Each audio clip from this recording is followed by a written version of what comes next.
What's up mga kumari kong tigang? Ito ang YouTube channel ng mga taong mahilig gumawa ng mga pampaswerte, mahilig magpabuenas, at mangontras sa mga malas. It's me, Ray Kumari 2026, and welcome back to my channel! Mabuhay!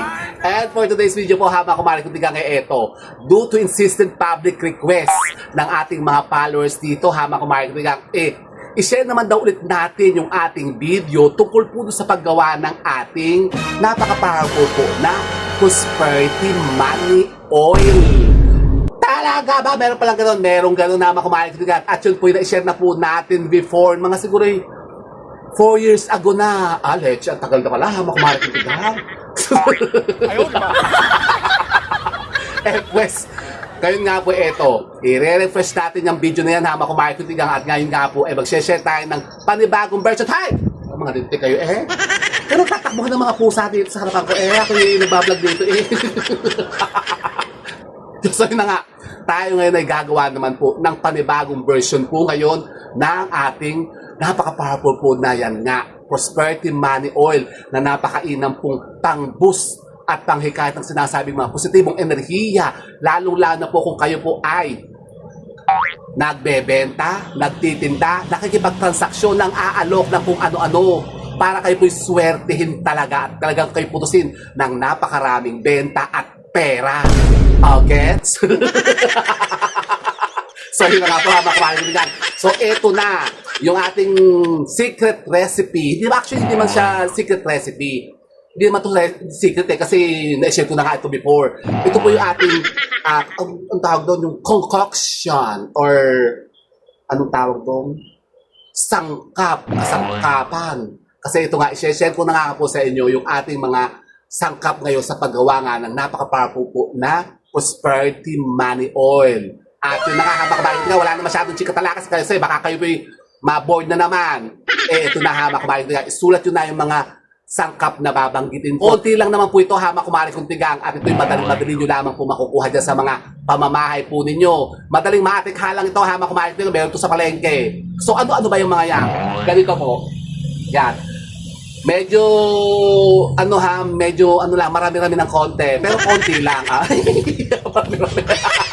Pero konti lang. Kasi naman yun. Ako may J.A. din naman wala ako. So eto na. Dito po sa ating particular na ritual ng gagawin ito, gagawa nga tayo ng yung ating prosperity money oil. At makakailangan po tayo dito. Siyempre, prosperity money oil, kailangan po may oil. At ang kailangan po natin gamitin dito ay ito, ang ating pong olive oil. Olive oil, social naman. Opo, pero kahit ano naman pong klase po ng olive oil ay pwede nyo gamitin, kahit anong brand. Pero sasabihin nyo iba, parang kung wala kaming olive oil, anong pwede? Kahit po pwede naman po yung gumamit po ng coconut oil. O yun po, pwede po yung coconut oil. Wag lang po kayo gagamit ng mga vegetable oil, mga canola oil, wag na yon. O yung mga mantika ng baboy.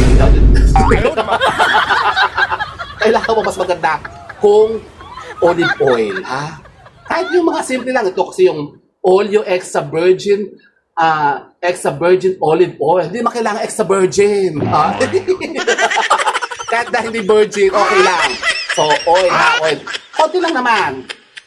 Dito po, kailangan kasi natin ng botelya kasi dito natin siya titimplahin. Kahit ano po klase botelya, kumain ko yung mga ganito, nabibili naman po sa mga DIY store. So, pwede ba po yung mag-improvise na lang kayo ng mga gantong botelya na may takip? Yan. Yung mga pinagkainan nyo ng mga peanut butter, ganyan, o mga mani-mani, yan, ito, ganito. Basta kailangan po babasagin, wag po plastic ha, makumarikitigang. So, yun. Kailangan din po natin dito ng ito, ating cinnamon.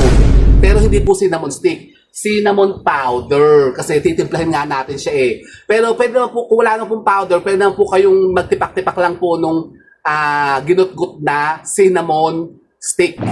O yung, kumbaga, idurugin nyo na lang. Dudurugin nyo ha, kasi, paano natin may papasok sa bote to? O kung ganyan kalaki lang yung bote nyo, papapasok nyo ba yun dyan? Alexe.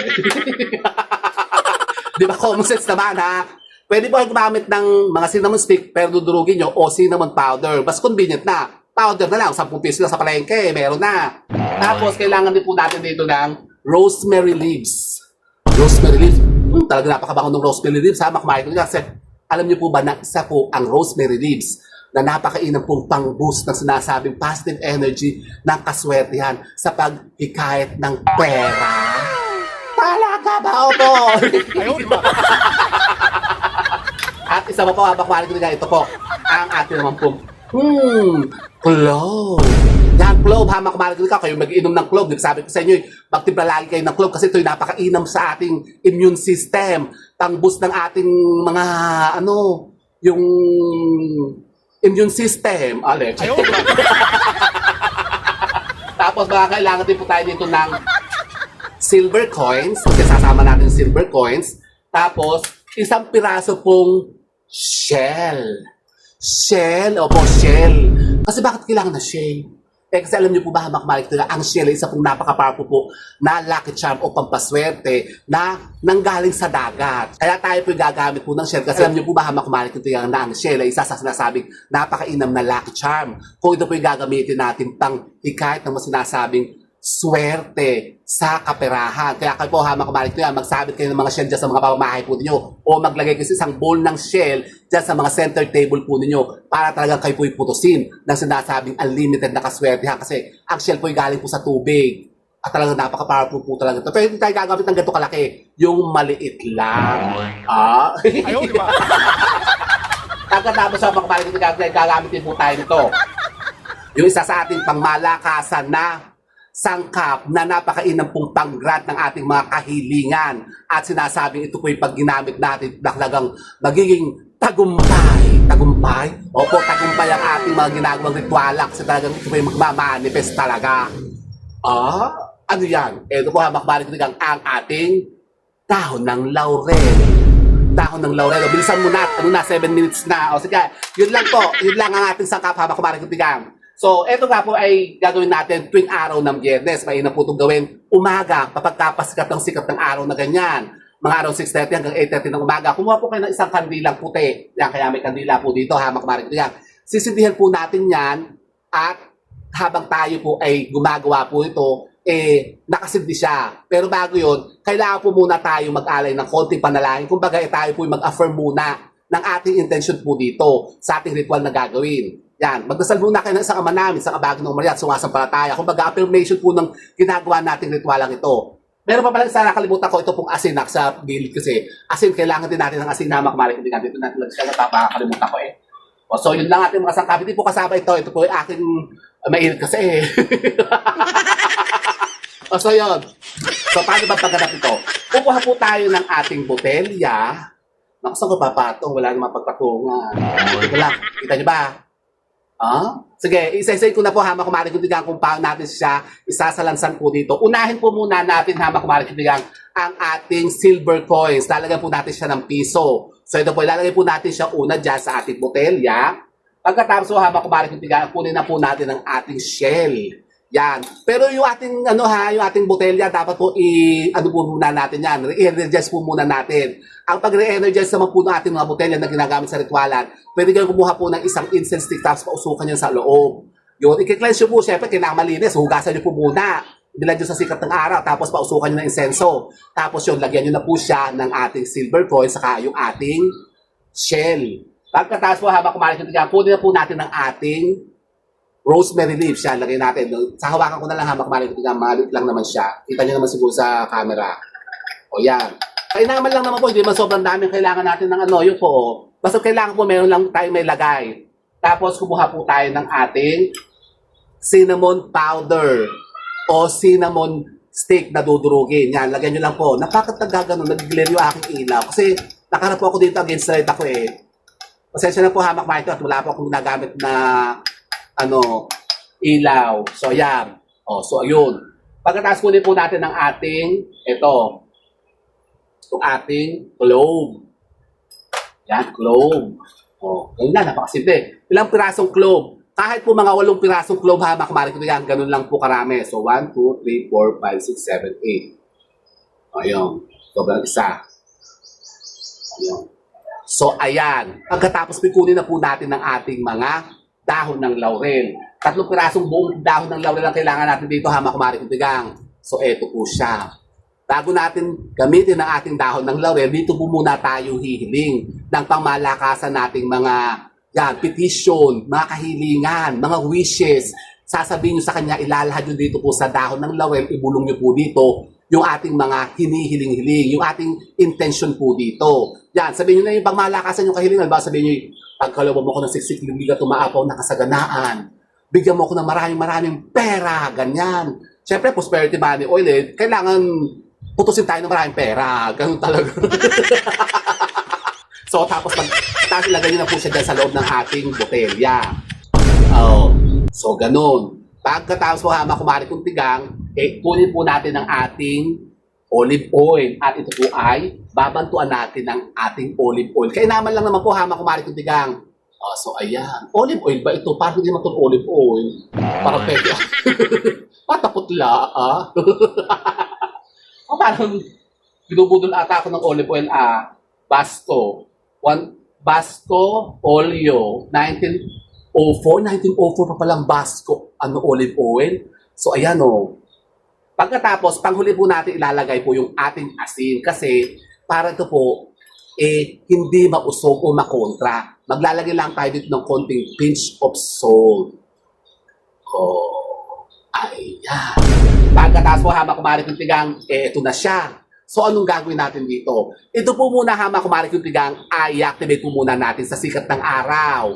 Yan, ibibilad lamang po natin ito sa sikat ng araw, mga 10 to 15 minutes po. Pagkatapos natin maibilad sa sikat ng araw, kunin na siya natin, kumari kong tigang, huwag niyong hahayaan, kung mababasa ng ulan o malulubugan ng araw, mawawala na ito ng bisa.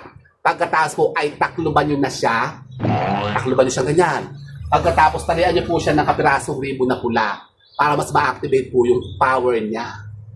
Ganun. Kasi alam niyo po ba yung mga ganitong ginagawa mga pampaswerte, pagka ito po nilalagyan natin mga ribbon na pula o binabalot natin sa mga bunch na pula, ganyan. Yan po mas nagiging mas powerful sila kumari kong tigang. Ganun pala. Opo. Yan, talian nyo lang po ganyan. Pero hindi man natin sasabi ito kumari kong tigang kasi ito po ay gagamitin kasi nating panghaplas. Panghaplas po tuwing umaga kapag kayo po ay magbebenta na sa mga tindahan. Kung halimbawa kayo po may mga online shop o kayo na nagbebenta sa mga online. So, eto na siya. Yan. Gagamitin po natin to tuwing umaga. Kalug-kalugin nyo po munang ganyan. Kalug-kalugin nyo para mag-mix talaga yung yung mga sangkap niya. Pagkatapos tuwing umaga, bago kayo umalis ng bahay nyo, magtatrabaho na kayo o magbebenta na kayo. Yan. Makikipag-transaksyon kayo ng mga dinidil nyo. O, kumuha kayo ng ganyan. Tapos, di ganyanin nyo. Ihaplas nyo lang sa kamay nyo. Hap. Ang bango Ang bango na cinnamon, tsaka yung ang bango talaga. Ganyan nyo lang kumari ganyan sa kamay nyo. Tapos, saka kayo magbenta.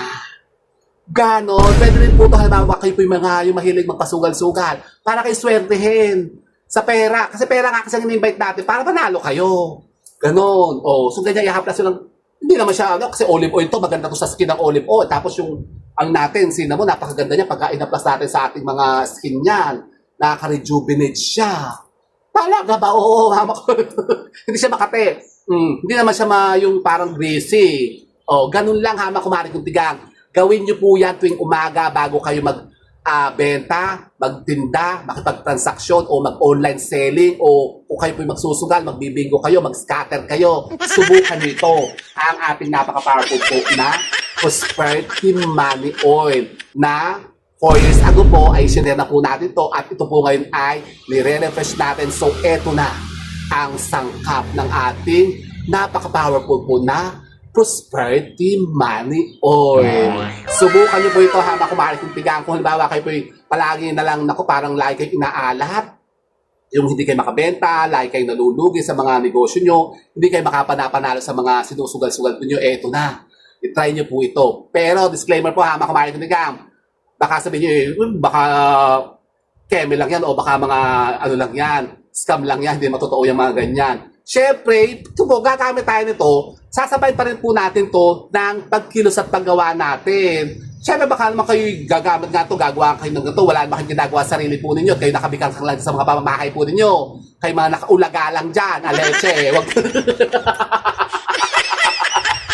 tigilan. Hindi kayo suswerte, kumari. Kasi sinasabi nito mga pampaswerte ganito, Ito pa pawang gabay lamang naman po natin. Pwede po natin gamitin siya pang-boost ng swerte. Pampaswerte nga eh. Kung halimbawa, baka kayo po yung suswertehin sa isang buwan, baka maakit natin siya ngayong linggo. O bibilis yung pagdating ng swerte sa atin. Kumbaga, i-boost natin yung mga positive energy para talaga tayo putusin na agad-agad. Ganun yun ha. Hindi ko sabing, pag gumakay ito, instant agad, kayo magkakaroon ng maraming pera. Hindi ganun yun. Let's see. Kasi lagi yung kino-comment mga tao, hey, dapat kumilos ka, dapat magtrabaho ka para talaga swertein ka. Tama naman talaga po yun. Na talagang dapat tayo, kung gagamit ng mga pampaswerte ng ganito, kahit mga ipinaples po natin dito ng mga mutya-mutya, yung mga pampaswerte, yan po talaga, sinasabayan pa rin po natin yan ng pagkilos at paggawa natin. At dapat po, tayo po yung naniniwala dito. Dapat maniwala kayo na talagang ito po ay i-epekto sa inyo. Kasi baka naman kayo punong-puno na pagdududa at pag-aalinlangan po sa sarili po ninyo. Wag na po. Hindi ko na po ina-advise pang gawin nyo pa ito kasi baka ito po hindi rin kumalap sa inyo, ha, makumahay kumigang. Pero, kung kayo naman po yung talagang panatiko sa mga gantong mga pamaraan at gantong mga gawain, ha, makumahay tigang, wala na po sigurong dahilan, ha, makumahay tigang, para ito po hindi nyo rin po subukang gawin. Kasi malay nyo, ito na po ang makatulong po sa inyo para po talagang kayo putusin ng unlimited na kaswertihan. Gusto nyo yun? Gusto ko yun na makumarik ng tigang. Kaya subukan nyo na po ito. Hindi nyo susubukan, subukan nyo! Para mahalaman nyo po kung ano pong maaaring maitulot itong pagbabago sa mga buhay ninyo.